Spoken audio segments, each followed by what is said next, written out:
आपने खुद ही अपने आप को बचाना है। ये नेचर है, यहाँ पर इसी तरह से ही है। मैं लाहौर से आया।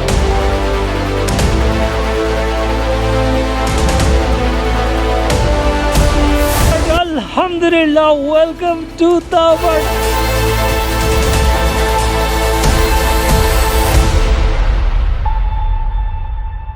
अस्सलाम वालेकुम एंड गुड मॉर्निंग फ्रॉम केल। जैसा कि आप सबने लास्ट एपिसोड में देखा कि हमने नीलम वैली की the most iconic location Arang केल को एक्सप्लोर किया और आज हमारा प्लान है इंशाल्लाह तौबट का। तौबट यहाँ से तकरीबन 41 किलोमीटर्स की ड्राइव पर है और टाइम गूगल मैप के अकॉर्डिंग तकरीबन 1.25 घंटा 1.5 घंटा आ रहा है, लेकिन रास्ते की सिचुएशन इतनी कुछ खास नहीं है जो अभी तक मुझे पता लगा है।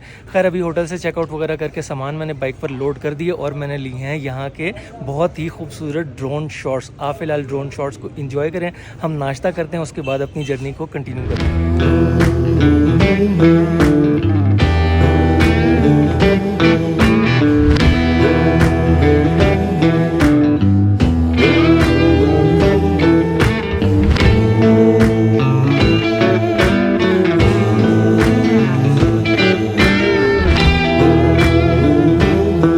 बिस्मिल्लाहिर्रहमानिर्रहीम।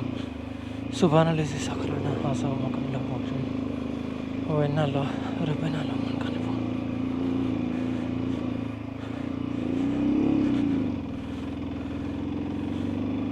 ऑल राइट जी, यहाँ से हमारी जर्नी स्टार्ट होती है तौबट के लिए। 9:06 हो चुके हैं और गूगल मैप के अकॉर्डिंग 41 किलोमीटर्स 1 घंटा 15 मिनट।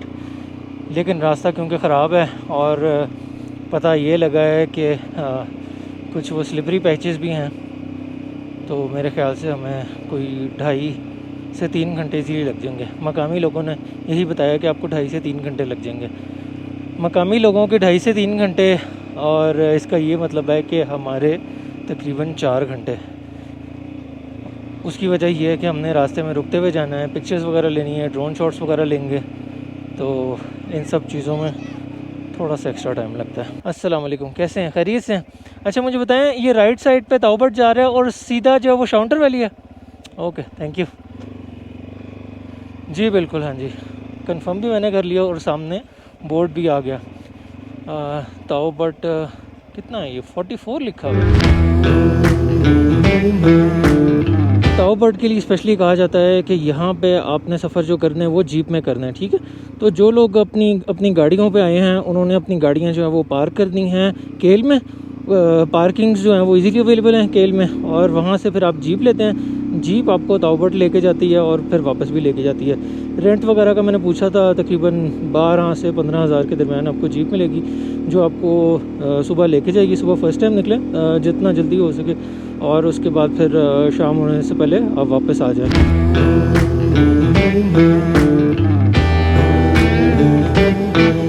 और ये हमारी आज की पहली वाटर क्रॉसिंग।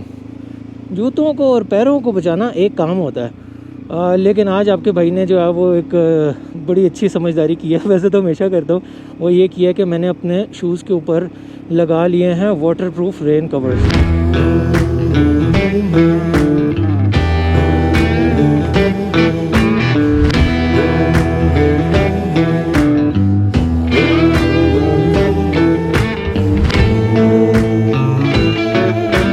इम्पॉर्टेंट अपडेट, ये मेरे लेफ़्ट साइड पे आप जो पहाड़ देख रहे हैं ना, ये बेसिकली मिक्सचर है मिट्टी और पत्थर का, ठीक है जी। जो नर्म मिट्टी है उसके बीच में जो है वो पत्थर हैं और इसका ये मतलब टोटली यही है कि ये एक लैंडस्लाइड एरिया है। ये आप देख सकते हैं रास्ते में कोई पत्थर वगैरह भी गिरे हुए हैं और यहाँ से अगर पानी पड़ के या किसी वजह से मिट्टी अगर नीचे से निकलती है पत्थर के, तो पत्थर इजीली नीचे आ जाते हैं। तो यहाँ पर आपको बहुत ही केयरफुल रह के जो है वो ड्राइव या राइड जो है वो करनी पड़ती है और करनी पड़ेगी भी। आपने खुद ही अपने आप को बचाना है। ये नेचर है, यहाँ पर इसी तरह से ही है। मैं लाहौर से आया हूँ। जज़ाकल्लाह जी, थैंक यू सर। ध्यान से एहतियात से जाना, बगैर साफ है रोड, अच्छा कोई बर्फ नहीं, कोई मसला नहीं, अल्हम्दुलिल्लाह। ओके जी, जज़ाकल्लाह, अल्लाह हाफिज़। अच्छा ये लैंडस्लाइड नीचे हुई हुई है, वो कह रहे हैं काफ़ी गहरी है।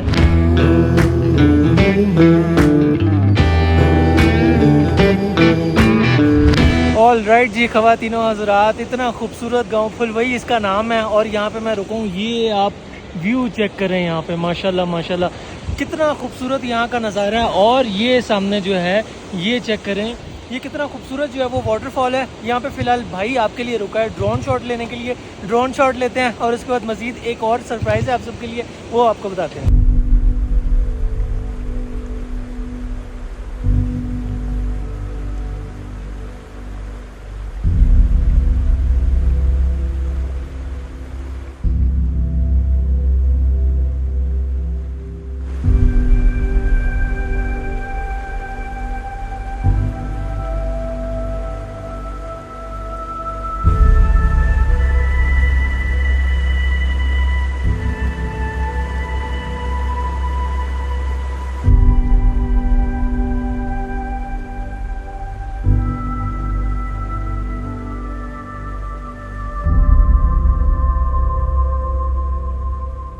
ऑल राइट जी, मैं पहुंच चुका हूँ फुलवाई विलेज और यहाँ पर आपको घर वगैरह दिखाते हैं।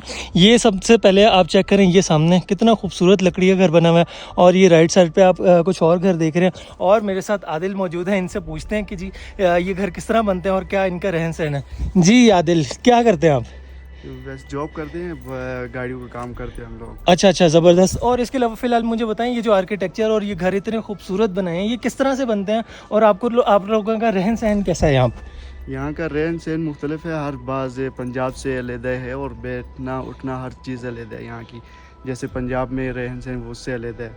यहाँ की जो घर बनते हैं बहुत ही ख़तरनाक और उससे काट के आने के लिए बहुत मुश्किलात का सामना पड़ा।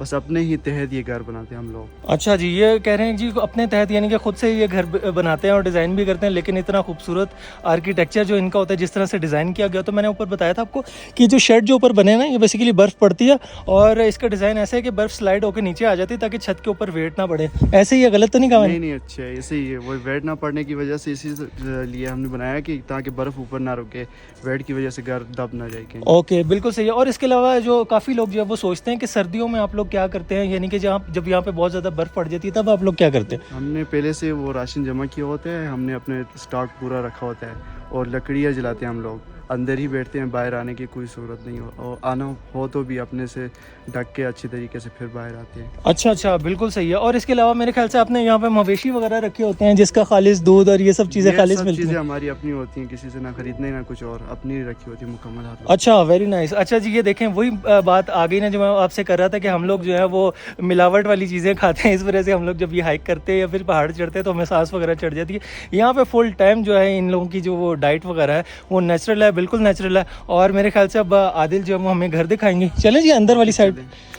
जी ठीक है, चलें जी। हाँ, आप आगे चलें, मैं आपको जो है वो फॉलो करता हूँ। अच्छा, ये जी आदिल का घर है और ये कुछ भाई हमारे साथ हैं। अस्सलाम वालेकुम अंकल, कैसे हैं? खैरियत से?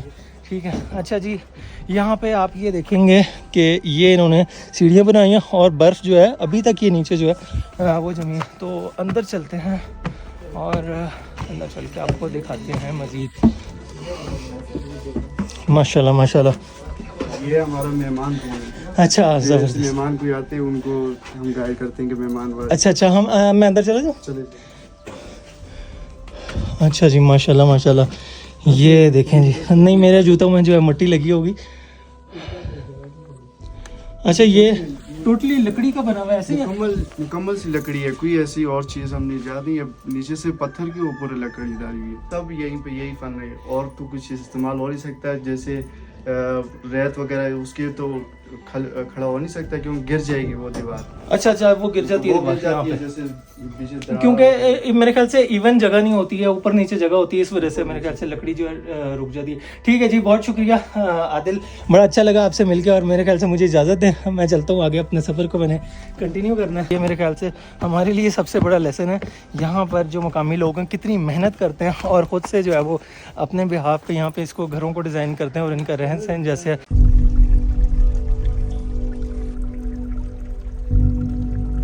जाते जाते आदिल ने मुझे कहा कि यहाँ पे कुछ और घर भी दिखाते हैं जिनका आर्किटेक्चर थोड़ा सा डिफरेंट है। ये देखें आप, एक ये सामने घर है और एक ये पीछे वाला घर है। अच्छा आदिल, मुझे बताएं कि ये घर कितने पुराने हैं? ये जिस तरह से पीछे वाला घर है ये कितना पुराना होगा अभी? तकरीबन 100 से ज़्यादा होगा वो दूसरे वाला घर। ये तो अभी नया तैयार हो रहा है। अच्छा, 100 साल से भी ज़्यादा पुराना।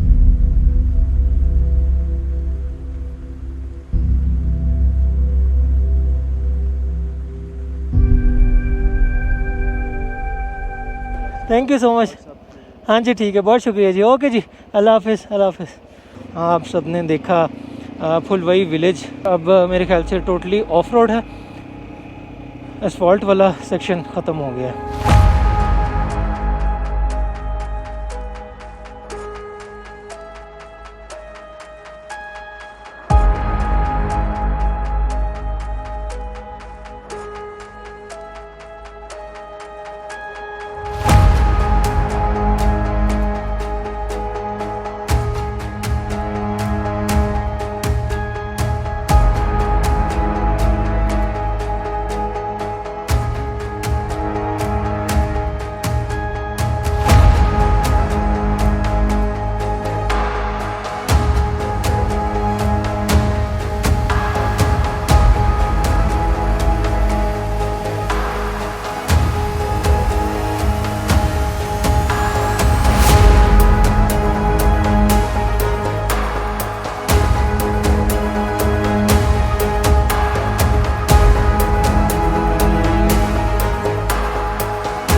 ऑल राइट जी व्यूअर्स, अपनी मंजिल की जानिब रवां दवा हैं। पीछे मैंने कुछ जो है वो ऑफ रोड के काफ़ी टफ़ जो है वो पैचेस क्रॉस किए हैं और अभी जो है रास्ता थोड़ा सा बेहतर हुआ है।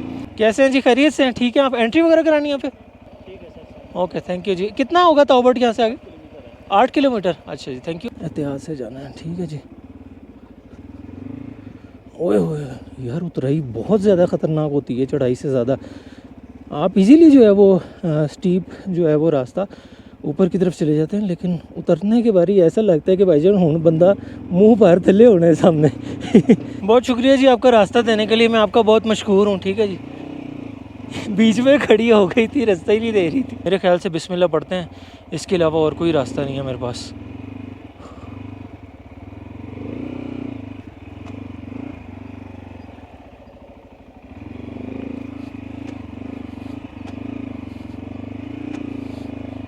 ओए होए यार, कितना स्लिपरी है, मेरा पैर भी स्लिप हो रहा है। ओए होए होए, या अल्लाह खैर, या अल्लाह खैर, या अल्लाह खैर।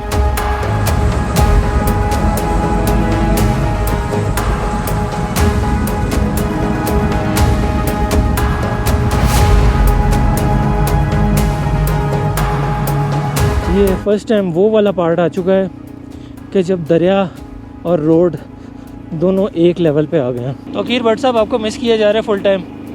ये पार्ट मैं ब्लॉग में ज़रूर लगाऊंगा।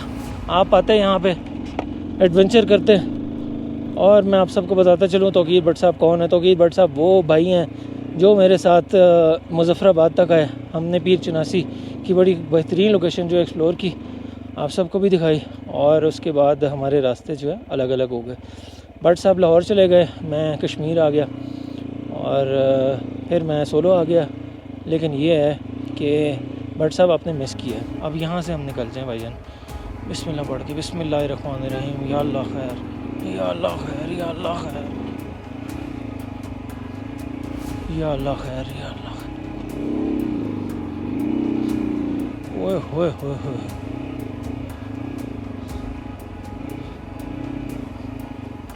Thank you, thank you. और ये जीप में लोग मेरा मोराल हाई करते हुए कह रहे हैं माशाल्लाह जी, best of luck. Thank you so much आप सब लोगों का। लेडीज़ एंड जेंटलमैन, अपनी तशरीफ़ की कुर्सियां बांध लें। मेरे ख्याल से यही डायलॉग होता, नहीं ये नहीं होता। लेडीज़ एंड जेंटलमैन, मैं पहुंच चुका हूँ वादी कश्मीर का आखिरी गांव, नीलम वैली का आखिरी गांव ताउबट। अल्हम्दुलिल्लाह, वेलकम टू ताउबट।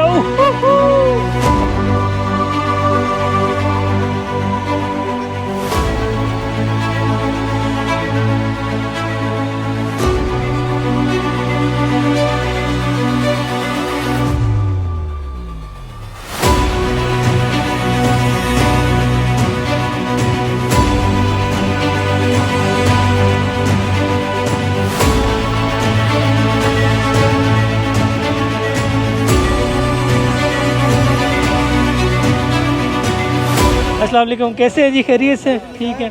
हाँ जी, हाँ जी, हाँ जी, अस्सलाम वालेकुम जी, अस्सलाम वालेकुम। कैसे हैं? खैरियत से? अस्सलाम वालेकुम जी।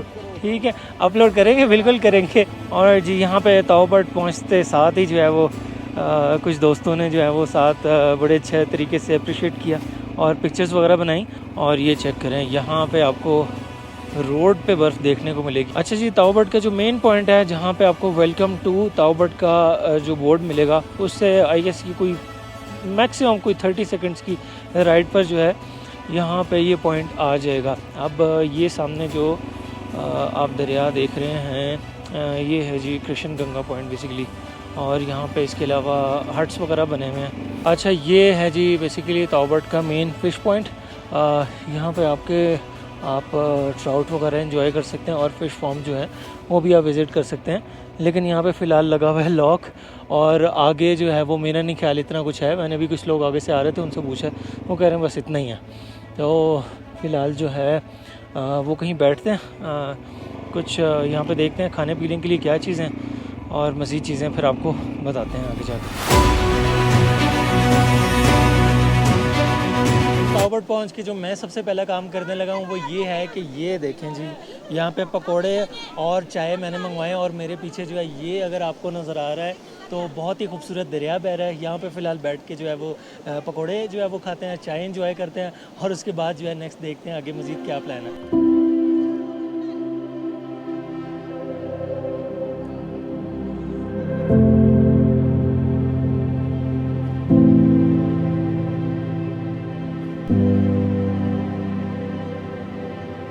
ऑलराइट जी, चाय पकौड़े एंजॉय करने के बाद मैं आपको एक मेन चीज़ बताना चाहूँगा, वो ये देखें यहाँ का व्यू। बेसिकली यहाँ पे कुछ होटल्स वगैरह भी बने हुए हैं, ये मैंने नोट किया। बहुत ज़्यादा नहीं है, थोड़े लिमिटेड से हैं, लेकिन अगर आप यहाँ पे स्टे करना चाहें और बुकिंग करवा के आएँ या फिर ऑफ सीज़न में आएंगे तो आपको ईजिली रूम्स मिल सकते हैं यहाँ पर। तो फिलहाल सीन ये है कि यहाँ पर एक व्यू पॉइंट है बड़ा खूबसूरत, जहाँ से पूरे विलेज का आपको व्यू मिलता है। तो वहाँ पर चलते हैं, थोड़ा मेरे ख्याल से 15-20 मिनट का ऊपर का रास्ता है, वो चल के आपको व्यू दिखाते हैं और रास्ता भी आपको दिखाते हैं इंशाल्लाह।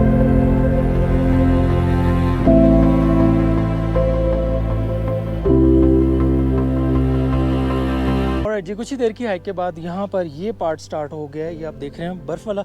और बस यहाँ पे स्टेप्स जो है ना वो काफ़ी जो है ध्यान से लेने, क्योंकि यहाँ पे थोड़ा सा स्लिपरी होता है। बस एहतियात से चलें तो कोई इशू नहीं है, इजीली पहुँच जाएंगे ऊपर। और जी, हार्डली 10 मिनट्स की हाइक के बाद मैं पहुँचूँगा हूँ ताऊ बट के व्यू पॉइंट पे। इतनी खूबसूरत लोकेशन है। एक तो यहाँ पे एक हट बना हुआ है, ये देखें, ये एक बहुत ही खूबसूरत हट है। यहाँ पे आप बैठ के जो है कुछ देर रेस्ट कर सकते हैं, एंजॉय कर सकते हैं, और जो व्यू है वो आपको दिखाते हैं। ये देखें भाईजान, ये चेक करें, माशाल्लाह क्या खूबसूरत नज़ारा है।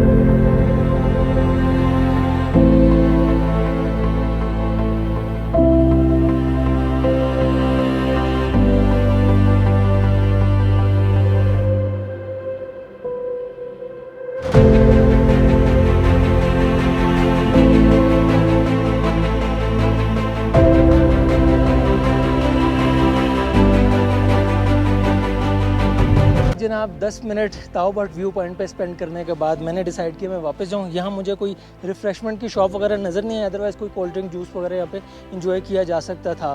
खैर व्यू बहुत अच्छा था। आप आए अपनी फैमिली के साथ, दोस्तों के साथ, तो ज़रूर यहाँ पे विज़िट करें। और ऊपर से जो आपने व्यू देखे तो ये सारे जो है व्यू यहाँ से आपको देखने को मिलेंगे। ड्रोन है तो आप नीचे से ही देख सकते हैं ड्रोन फ्लाई करके, अदरवाइज़ यहाँ पर आकर मैंने तो ड्रोन में देख लिए थे, लेकिन आप सबको दिखाने के लिए यहाँ मैं ऊपर आया हूँ।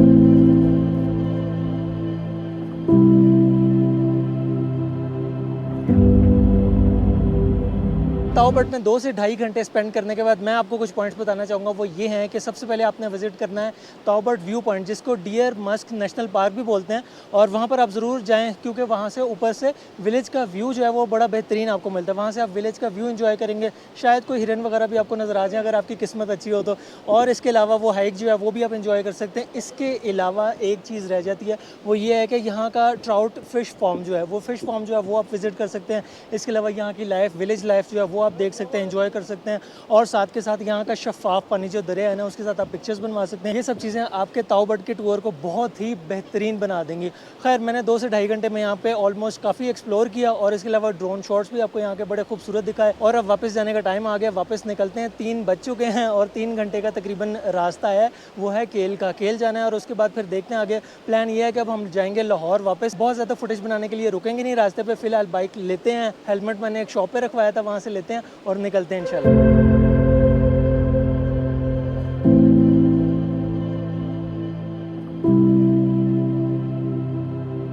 ताऊ बट से वाइंड अप करके वापस निकलने लगे थे और 2 दोस्त मुझे जो रास्ते में धनी वाटरफॉल पे जिनसे मुलाकात हुई थी वो यहाँ पर मिले। अस्सलाम वालेकुम जी।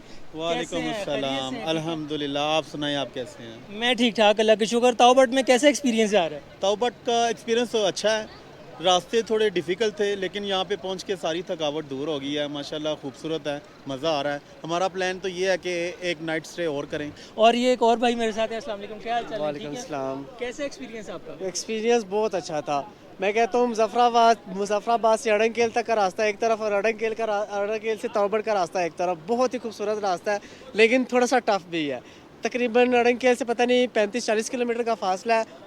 आधे से ज़्यादा ठीक है लेकिन 17 किलोमीटर टफ़ है, वो बहुत ही ज़्यादा टफ़ था। रास्ते में ट्रैफिक तो नहीं थी, हमें लग रहा था जैसे सिर्फ हम जा रहे हैं, लेकिन यहाँ पे आके देखा, यहाँ पे तो इतनी दुनिया पता नहीं कहाँ से आ गई है। लेकिन बहुत मज़ा आया, हमने क्रिकेट भी खेली है और बहुत काफ़ी इंजॉय किया। हमारे जो टूरिस्ट हैं उनको क्या कहना चाहेंगे कि कब आना चाहिए, कैसे आना चाहिए, कितने दिन के लिए आना चाहिए और क्यों आना चाहिए, ये ताऊ बट के बारे में आप ज़रूर बताएं। मैं तो ये कहूँगा कि टूरिस्ट, अब तो हमारा सीज़न यहाँ पे खुल गया है, लेकिन आजकल थोड़ी ठंड है। जिन्होंने ठंड एंजॉय करनी है तो वो ज़रूर आजकल आ जाएं। जिन्होंने बर्फ़ को देखना है, मौसम बर्फ़ानी इलाके जो जंगलात को देखने हैं, बर्फ़ से ढके हुए हैं, और जो खासकर फैमिलीज़ के लिए आज का मौसम थोड़ा ठीक नहीं है क्योंकि बच्चे होते हैं छोटे छोटे, बीमार पड़ सकते हैं वो।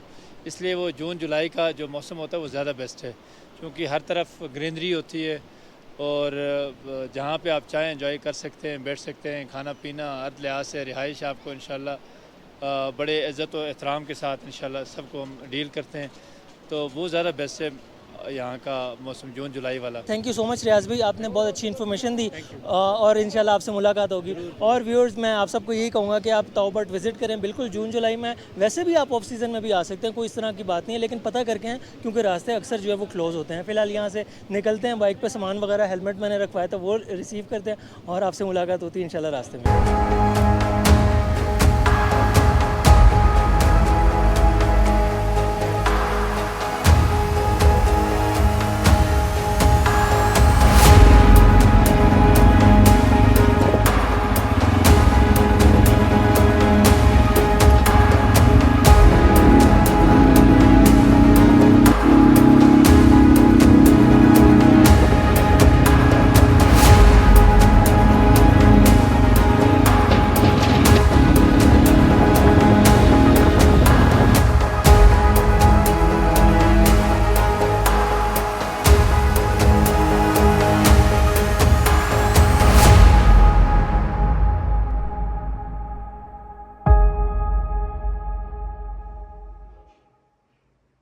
ऑलराइट जी, काफ़ी लंबी राइड के बाद मैं पहुंच चुका हूं मुजफ्फराबाद होटल में। आज का दिन मेरे लिए बहुत टफ था क्योंकि सबसे पहले हमने केल से सफ़र स्टार्ट किया। ताऊ बट के लिए काफ़ी ज़्यादा चैलेंजिंग ट्रैक था क्योंकि मेरा फर्स्ट टाइम था, लेकिन बहुत ज़बरदस्त था और एडवेंचरस था। खैर, उसके बाद ताऊ बट को हमने एक्सप्लोर किया। ताऊ बट से निकले हम केल पहुँचे। केल पहुँचने के बाद मैंने फ़ैसला किया कि ऑनवर्ड्स आगे जितना हो सके चलते हैं, लेकिन रात हो गई थी। रात होने की वजह से जो रास्ता था काफ़ी ज़्यादा चैलेंजिंग था। खैर, मैं पहुँच चुका हूँ फ़िलहाल मुजफ्फराबाद होटल में। काफ़ी अच्छी और पीसफुल जगह है ये, लेकिन कल का हमारा इंशाल्लाह प्लान है लाहौर का। मुजफ्फराबाद से जाएंगे लाहौर और यहाँ पे व्लॉग को एंड करने का भी टाइम आ गया। अगर आपको वीडियो पसंद आई है तो लाइक करें, शेयर करें, कमेंट सेक्शन में अपनी राय का इजहार ज़रूर करें और अपने दोस्तों के साथ भी इसको लाजमी शेयर करें। आपसे मुलाकात होगी इंशाल्लाह नेक्स्ट व्लॉग में। अच्छी वीडियोज़ आती रहेंगी, अच्छा कॉन्टेंट आता रहेगा और ऐसे अच्छे अच्छे एडवेंचर्स आप सबके लिए आते रहेंगे। भाई को दुआ में याद रखें, इंस्टाग्राम पर फॉलो ज़रूर करना है। आपसे मुलाकात होती है इंशाल्लाह नेक्स्ट व्लॉग में। अल्लाह हाफ़िज़।